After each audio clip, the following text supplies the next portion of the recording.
Dr. Neil Fleshner, who's going to talk about the whole genetics issue. And to introduce Dr. Fleshner, I'd like to ask Winston Class to read his bio.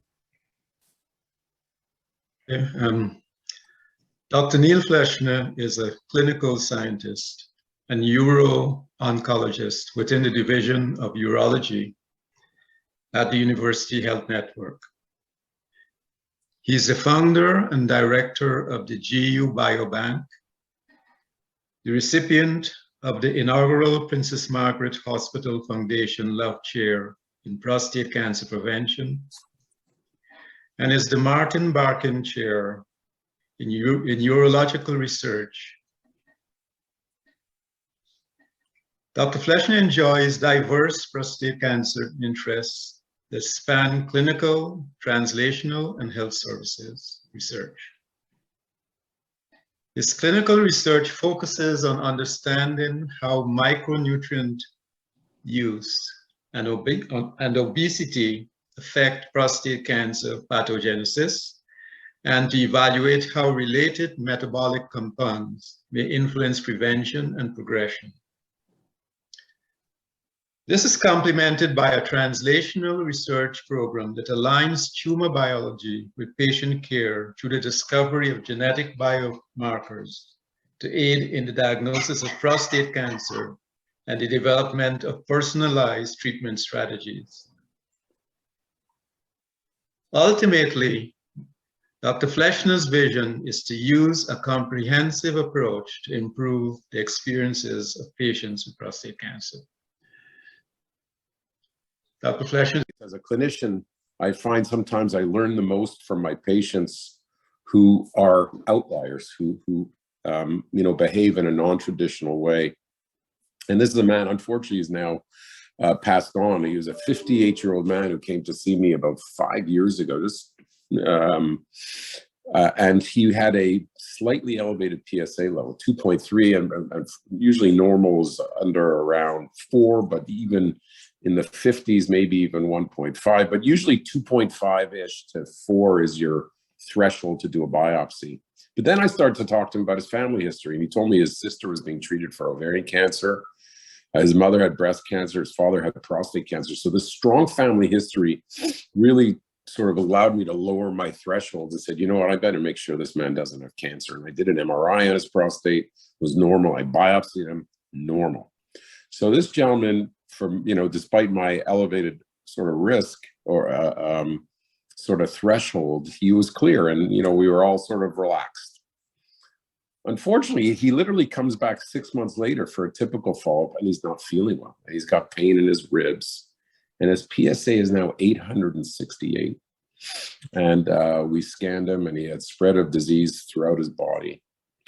And we eventually do a genetic test that found that he was a carrier of the BRCA1 gene, and that's a known prostate and breast cancer risk gene. And you can see this is his bone scan showing all those spots of cancer eating away at his skeleton. And to me, this was a very interesting phenomenon because as somebody who's been treating prostate cancer for many years, 98% of the time, even in aggressive cases, it slowly progresses over months and months and years and decades in many cases. And this man went seemingly from no cancer to fulminant metastatic cancer in a matter of months. And unfortunately, as I mentioned, he's now moved on. So we're here to talk about prostate cancer. We all know what the prostate is. We're called the Walnut Foundation because it's typically the size of a walnut in younger men. It grows, of course, as we get older. And for some reason, unbeknownst to all of us, this gland has a high propensity for malignant transformation. And many of prostate cancers are slow growing, but a sizable subset of them can spread and cause cancer. So I'm going to talk to you a little bit about genetics, and obviously I want to keep this simple as possible. So I'm going to talk to you about the difference between a germline mutation and a somatic mutation. So a mutation in general is an error in a gene in your body. And there's two ways that you can have an error in a gene in your body. You can have, as you see here on the left side, what's called a germline mutation. That means you were born with it. You were inherited an abnormal gene from your mother or father, and every cell in your body contains that abnormality.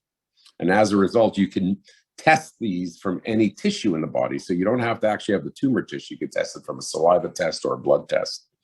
And this gets passed on to the offspring. And an example is the BRCA mutation, which is the unfortunate scenario in that man I just spoke about. On the right, you have the somatic mutation.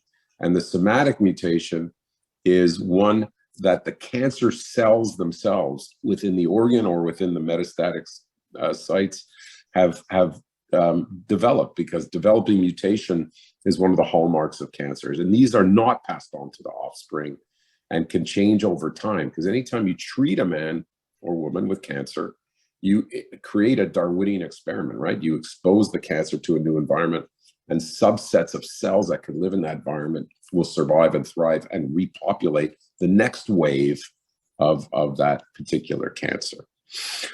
We talked about this a little bit, about the burden of prostate cancer in Canada.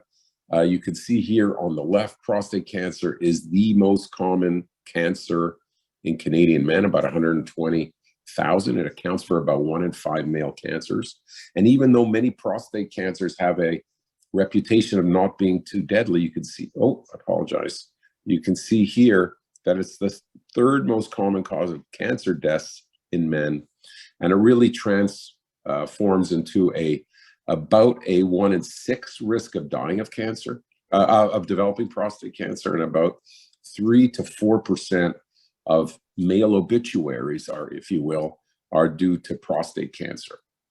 One of the tricks of prostate cancer, as I showed you, is that it lives in a bad neighborhood of the body, and it's intimately anatomically associated with the bladder, the sexual apparatus, and the rectum. So you can have side effects in treating this cancer, including impact on the sexual apparatus, urination control, and ability to have a bowel movement and control them. So it's not an easy topic to discuss, but an important one, of course.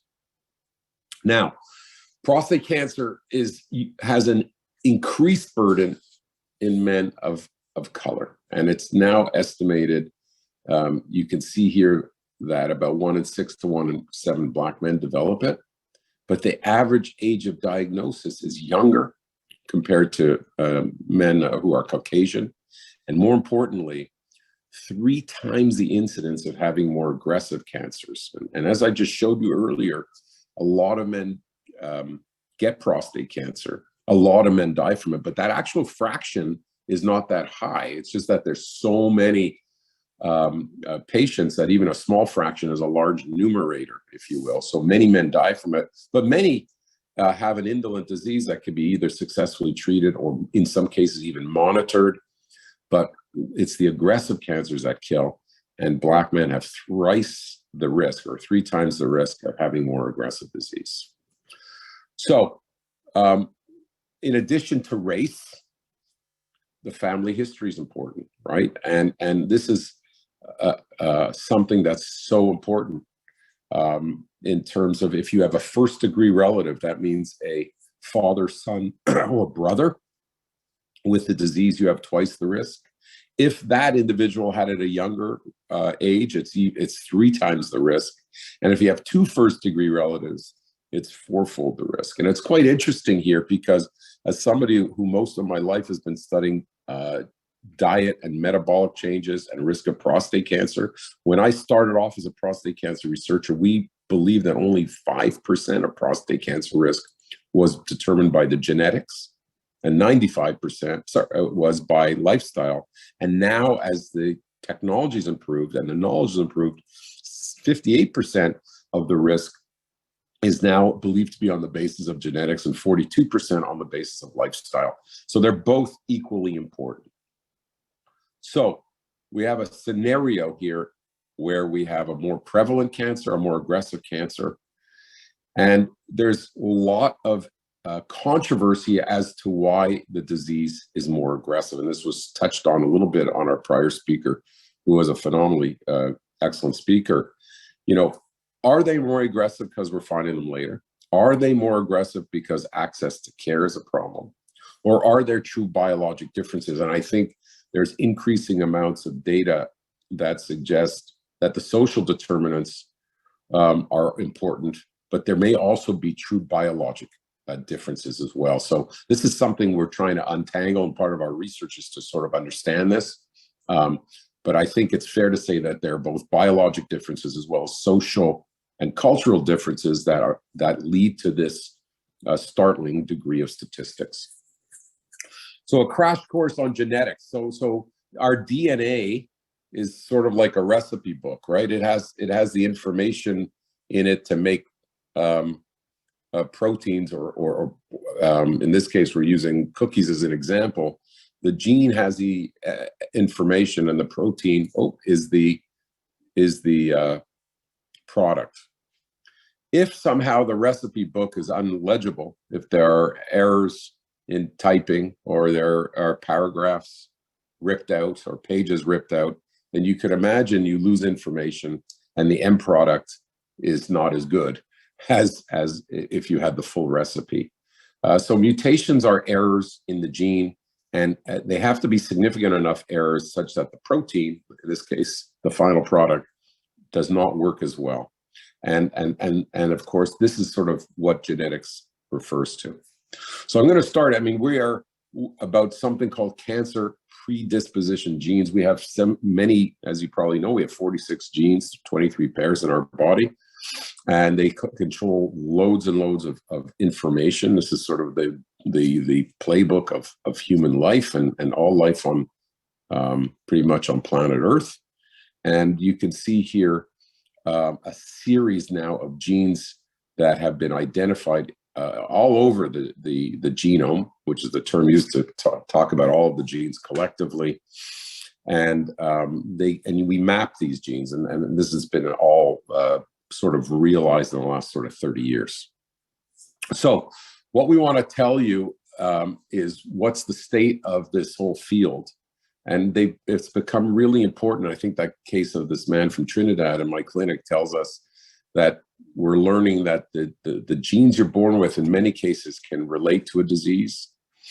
Testing, which used to be very expensive, is now cheap. It's affordable, in many cases covered by at least in Ontario, our province, and I know elsewhere in Canada.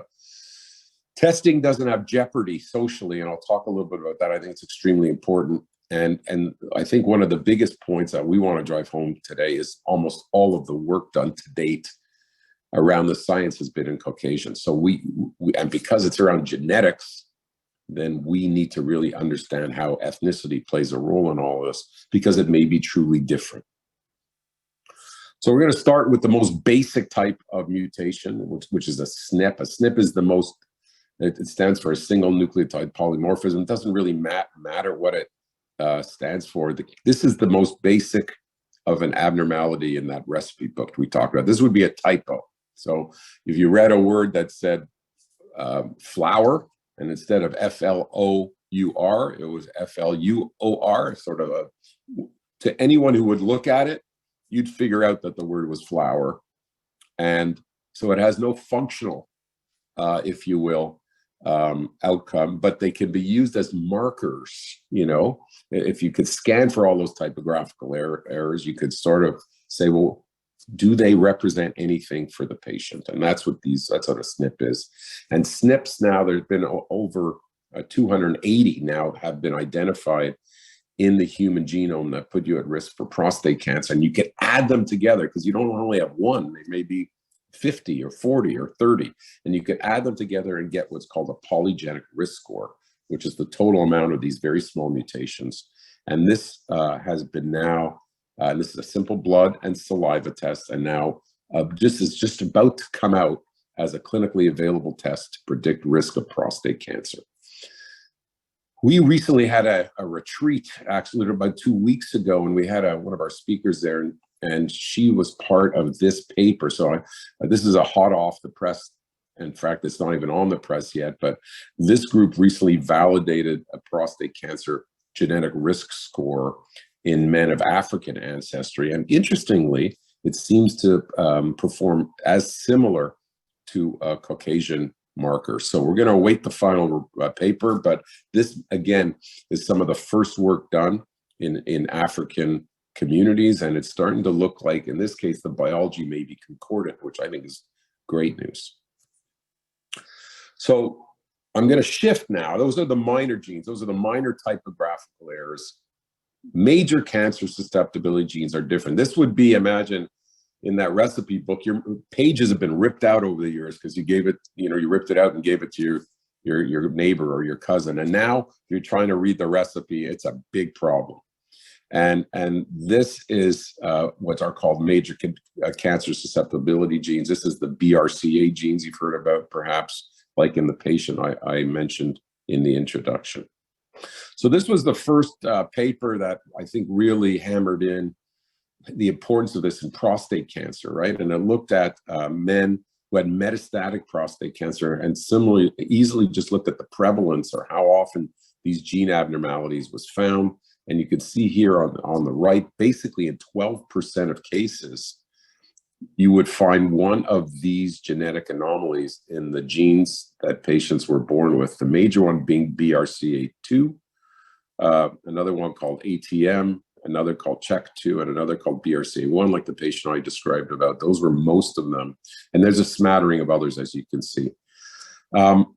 This particular paper is interesting because if you look at localized prostate cancer, it's 1%. So what this tells us is that if you have one of these abnormalities, you transit from a localized tumor to a metastatic tumor with a higher frequency or a higher acceleration, just like we saw in that patient that I opened up the talk with.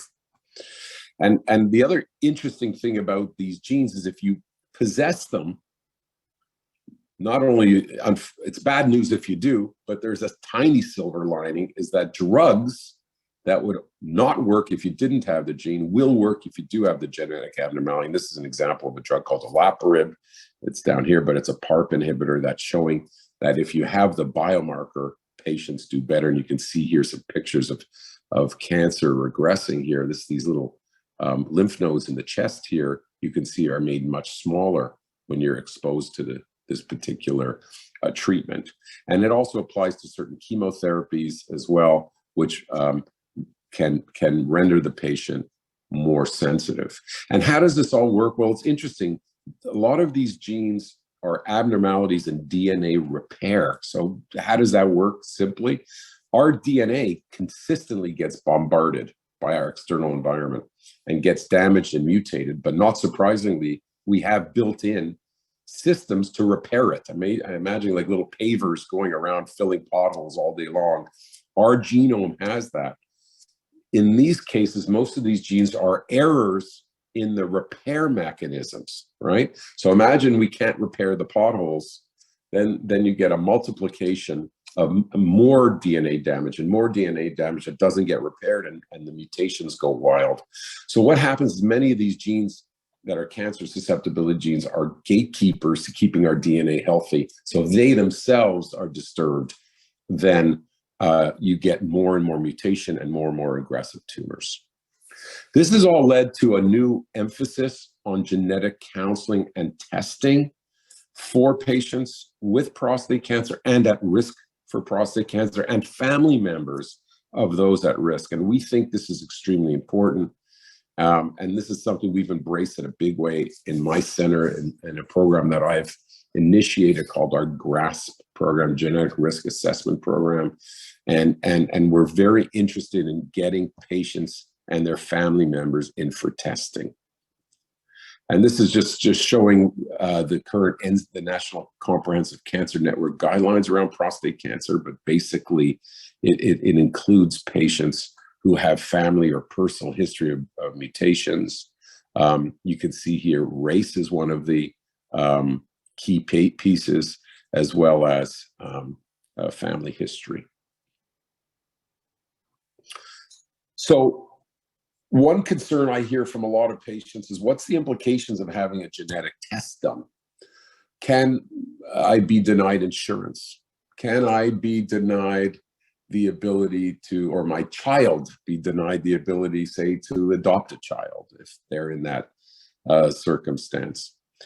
I'm happy to say that the federal government in 2017 passed and has now been upheld in in appeal, because the insurance companies don't like this that much, the Genetic Non-Discrimination Act. And basically what this says is you cannot be prohibited from any receiving any goods or services in Canada. I can't speak for other jurisdictions, based on the genes you're born with. I think it's a big step forward. And it's interesting, is about a year and a half ago, I increased my insurance, and I had one of these intake phone visits. And twice in that call, the individual said to me, if you've had a genetic test, please I don't need to know about it. And don't tell me the results. So the insurance industry understands this as well. So this means that there is not any jeopardy for having a genetic test from a societal point of view. So what are we doing at our center? So the GRASP clinic, when we started this, testing wasn't as available for free, and we had raised some funds and we were able to get it done for free. I mentioned cost earlier. It used to be 8 years ago that to test for one gene, the BRCA1 gene, used to cost $8,000. You can now test for a panel of 74 genes for about $200. So that just gives you an idea how, almost like computer technology, this has dropped tremendously in price and availability. If a patient of ours has a mutation, we start what we call dropping the dominoes, right? We start inviting relatives in to get tested, brothers, sisters, children, nephews, nieces, because they all have roughly your first degree relatives would have a 50% risk. Your second degree relatives would be 25% risk, and your third degree relatives would be 12.5% risk of having the gene. And many of these genes don't only put you at risk for prostate cancer, right? They put you at risk for male breast cancer, female breast cancer, obviously, if you're female, melanoma of the skin, pancreatic cancer, prostate cancer, and some others, some hematologic cancer. So our clinic doesn't only focus on the prostate, we want to look at all of the risk that these patients may be for diseases that they may be at higher risk for. So we're very interested in men with advanced prostate cancer and men and following men with hereditary syndromes. We've just recently published a paper, and this is a pretty scary statistic because it was never known before that if you possess a BRCA2 gene, your risk of prostate cancer deaths about somewhere between 35 and 60% lifelong. And as a result of that, we've now started even offering upfront prostatectomy for unaffected men, so men without cancer, if they possess that gene. So that's almost akin to a prophylactic mastectomy or ovary removal that you hear about for women. Our center is the first in the world to start doing that. So that leads to our program in conjunction with the Walnut Foundation. What we want to do is use genetics, use genetic risk score as a way to sort of, if you will, as a flag for the Black community to try and get better involvement in understanding their risk, and hopefully use that as a hook for testing and getting men in testing earlier than traditionally. And this is a key piece that was mentioned earlier, is how much we need diversity in medical research. So this is a nice example here on the left. This is the SNP type studies I mentioned earlier. They're called GWAS studies. Doesn't matter what it is, but what you can see here is this is all the number of patients that have been represented in this genetic research. And you can see here the red bar is patients of European ancestry. That's like 90%. This little tiny purple bar is people of African heritage. This is like 1% might even be, frankly, an overestimate in terms of understanding this. So even though the research is getting better and there is more emphasis now on non-white populations, we need to understand this. And I think this slide really shows it. Like, you need a magnifying glass to see how many patients from African descent are represented in these trials, and you can see it here. In this case, I'm going to back up. In this case, a model that has accuracy, meaning it works well in other populations, may not work well in African populations. And this I think nicely illustrates the basis of why we need that research, because we can't develop a test and not use it, particularly genetic testing, and not not validate it in all populations, and then use it in populations in which they're not validated, could lead to false results, which would obviously be a disaster. So the aims of our project is 4 aims, and I'll go through them quickly. But the first one is actually to look at the genome of men with prostate cancer. So what we've established about 15 years ago, one of the most comprehensive biobanks in the world. So we actually possess in our biobanks tissue, including blood, from men with prostate cancer. And we within it do have Afro-Canadian men. And we were lucky in that we got the ability when we started this biobank to ask about ethnicity, and that wasn't so common, and there is a big dearth in part in Canada of racialized information, because it was the opposite. It was deemed to be almost verboten to ask such sensitive questions. So we do have in our biobanks a number of specimens from men who we know for sure are of African descent. And what we want to do is called a whole exome sequencing. So that's a way of pretty much looking at every word in that recipe book, every letter in that recipe book. And we're doing this for all of the patients, not just Black ones, but because of this grant, we're going to prioritize the samples from our Black patients. And because we want to learn the prevalence of germline mutations in Black men. Again, still not really well worked out. And secondly, we may find newer ones, right? There could be genes that are either new, novel, and that only apply to the Black population. But we also want to know what the distribution is within the Black population. It may not be the same as that pie chart I showed earlier. So this to us is very important. We are looking for additional samples. So if anyone in this audience or anybody that you know has had prostate cancer, it has to be more of the aggressive form. We would be happy to see you in the clinic and take your blood and use this for our research. Very important.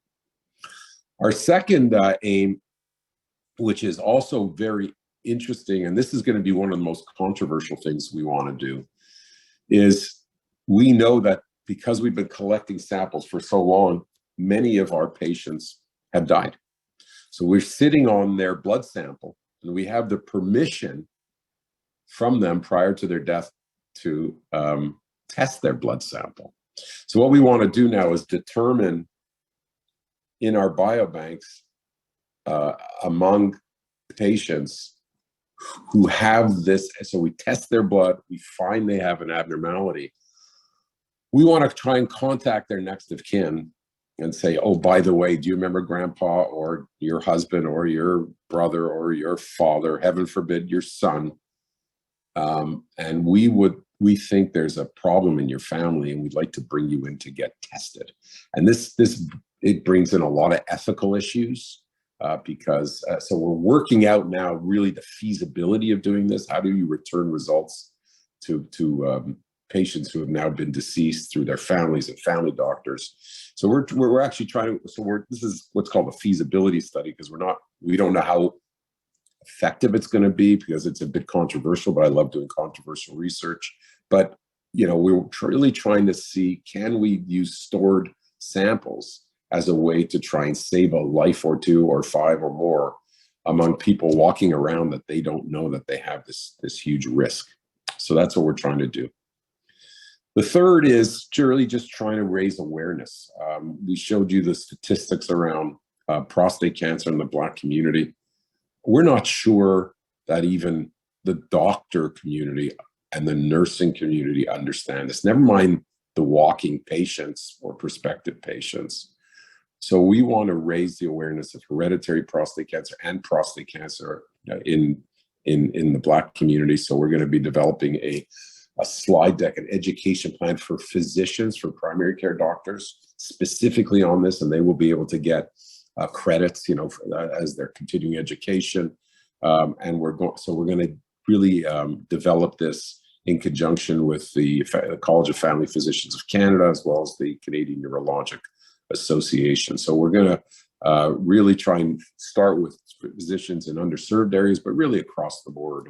We just think that this whole association of race, genetics, and prostate cancer, we need to raise the bar among the physician community. And even more importantly, we need to disseminate these findings to the community at large. And this will be with the Walnut Foundation and community partners. And we're not sure how this one is going to actually look right now, but we have a board, and we're going to work forward with this and try and leverage also funds perhaps from industry to develop a campaign, likely social media. We want to improve early detection treatment. We want to invite people in to get genetic risk scores so that we can, again, use that as a way to not scare. I always say we want to scare patients enough not to make them anxious and ruin their quality of life, but have them just a little bit enough worried that they actually follow through with annual testing, for example. So we're prepared to not only social media, but get out there ourselves and talk to people wherever they need to be to try and raise awareness. And so we have a little survey there if you want to answer a questionnaire that we're developing. That would be helpful as well. So this is sort of how we're thinking about this problem and trying to move it forward. We recognize this AIM-4 is a tall task. This is going to be the hardest one to measure, the impact. But nonetheless, we like this idea of going from the bench to the base to the barbershop, if you will, as a way to improve our understanding of the science, but also trying a social approach to improve outcomes. So I'll just conclude. Again, thank you. I'll try and give us 15 minutes back. The genes you are born with impact your health outcomes, and as technology improves, we're going to all understand this, and this will become more prevalent in our lives. I'm sure in 10 years we will all buy a whole genome for $50, and it will become part of our health record, and that's going to give you a slew of diseases and conditions that you're at high risk for. Our GRASP program was set up really to streamline care for patients with genetic anomalies, but also to be a living laboratory as a place for us to learn. And we're very committed to our new health equity research program, which we're going to start with the Black community. It's not only the Black community, there's a dearth of understanding in Asian communities, South Asian communities, for example. We're doing some work in India. Because we want to not only promote novel scientific discovery, but we also want to improve care. And an interesting comment was made by the last speaker, which said, there's some evidence that maybe it isn't a biologic difference, that in an equal access healthcare system, the outcomes are the same. I think that's, even if that is true, are we comparing apples to apples? For example, if a higher proportion of Black people are coming in with incurable disease than white people, then more upstream we've got to focus. So even though the outcome from the metastatic disease may be the same, if the proportion of people with metastatic disease is higher, then we've got more work to do upstream. And that's the kind of work we're going to try and do over the next few years with this project. I know this is we're probably speaking to the converted here, but nonetheless, if you know folks who've had advanced prostate cancer and are still alive, we would love some of their DNA. If you know people like that and they want to come in and get a test, or even if a relative of someone who has passed wants to come in and get a test, we would be happy to facilitate that through our clinic. That's what we're here for. And you've got Jess Coburn's email there. You can contact her, and we're happy to look after you. So I will stop at this point, and happy to take questions, although I think we're going to be doing that later, but I'm happy to do that now. There are a number of questions in here. I'm just going to go through them quickly for you. Okay. Yeah. Is there a bias against active surveillance in the Black community? I don't believe so. I think It's a good question. Just some background. Active surveillance is a program by which, I'm going to stop my share, by which men of who possess a certain number of traits, typically low volume, low grade disease, are just make sure, yeah, low volume, low grade disease are placed in a program. I think because Black men are getting diagnosed later, they're not as eligible for surveillance based on their disease. I have many Black men in my community who are eligible for, in my practice, who are on surveillance. So I don't think there is. I mean, something that could be studied. I think if you look at rates of active surveillance alone in both communities, I'm not sure it addresses the question right. I think it gets to the same question, dilemma we talked about earlier, is what you'd have to segue is what proportion of those eligible for surveillance are being offered surveillance. And my guess it would be the same, but I could be wrong. Yeah, there's another one. Are both germline and somatic genetic testing covered by our healthcare plans? In certain cases, in Ontario, yes. In other, I can't vouch for other. It's a little spotty in other provinces in the States. I just don't know.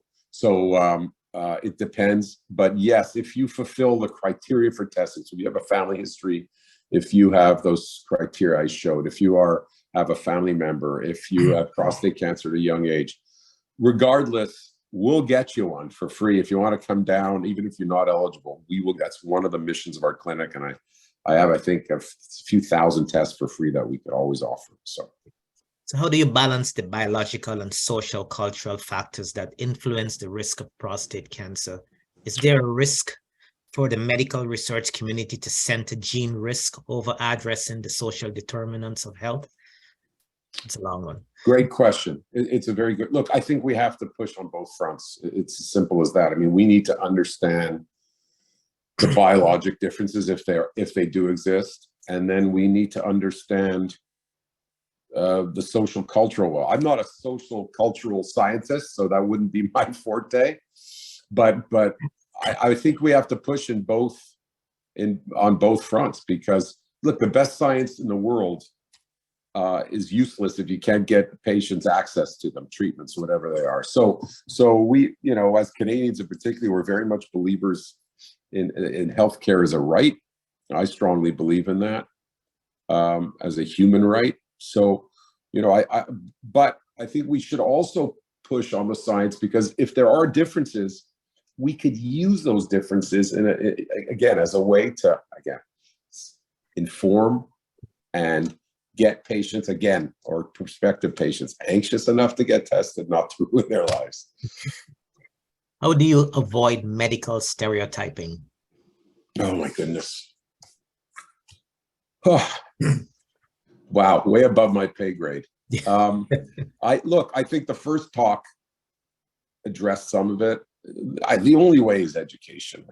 I mean, it's as simple as that. The only way we're gonna make planet Earth a more habitable and hospitable place is for all of us to do that. I mean, I think medical stereotyping is societal stereotyping, and it's, it never ceases to amaze me how, no matter how educated, sophisticated some people are, they still harbor a lot of that old stuff, right? So we have work to do as collectively, as a society.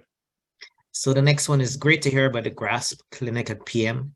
Is there provincial health coverage for genetic testing and counseling for men at risk of prostate cancer, or movement towards that? We will look after that if you want to come down. If you're outside Toronto, like if you're in North Bay, and there are provincial guidelines for testing. It may not, but there's also long queues. So if you don't fulfill the provincial testing guidelines, we'll offer it for you for free, as long as if you just slightly fall outside of them. I mean, if there's truly no need for it, then you don't have to have it. But we will, the short answer is I'd say 80% of time the test is now covered. And that's brand new. That's all a year old. So. Yeah. You may have addressed this next one. How does one get, as a Black person, get involved in genetic research, those with or without prostate cancer? Oh, well, if there's a history of prostate cancer, I assume there is because you're on this call, we will look after you. Contact Jess Coburn, we'll look after it for you. Yeah. The other one is, does UHN share its research info and collaborate with the Odette Center at Sunnybrook? Yes, absolutely. And in fact, I also work at Sunnybrook, and we work collectively with Danny Vesperini, who also has a clinic program working there. So yes, we do. As part of your genetic research, do you get information from other hospitals such as St. Joseph's? No. So, I mean, unless you fulfill the provincial criteria, well, I'll say this, it's also new. I don't know that I can answer. Well, I'm assuming once we have thousands of men tested in the province and it will end up on some kind of electronic medical record, the answer will be yes. Right now, the answer would be no. So if St. Joseph's were to do a test on you, we would have to just request the results and they would be sent. But, or if they haven't done it, we could always request the tissue or just repeat it from your blood test. But if it's a somatic mutation, we often do this all the time. We get tissue sent to us from another hospital and we analyze it. This last one, is there a place for CRISP therapy? I'm not too sure what it is. CRISPR therapy in prostate cancer at present. So I think it's referring to CRISPR, which is gene editing, right? The idea of fixing the typographical errors in the recipe book. Still very futuristic. There is some CRISPR work going on in cancer. It's mostly starting with simpler genetic diseases. Cancer CRISPR technology is a long ways away and certainly not so even further away in prostate cancer. Okay. So those are all the questions so far, and maybe, you know, when you get back later on, sure, you know, there may be more questions for you. Wonderful. So I really want to thank you. It was an excellent presentation. We got a lot of comments about that. It was an excellent presentation, very informative, and really want to thank you for this. It's been thanks, pleasure. And again, I'm really pleased to be here today. So I will sign in later for the panel. So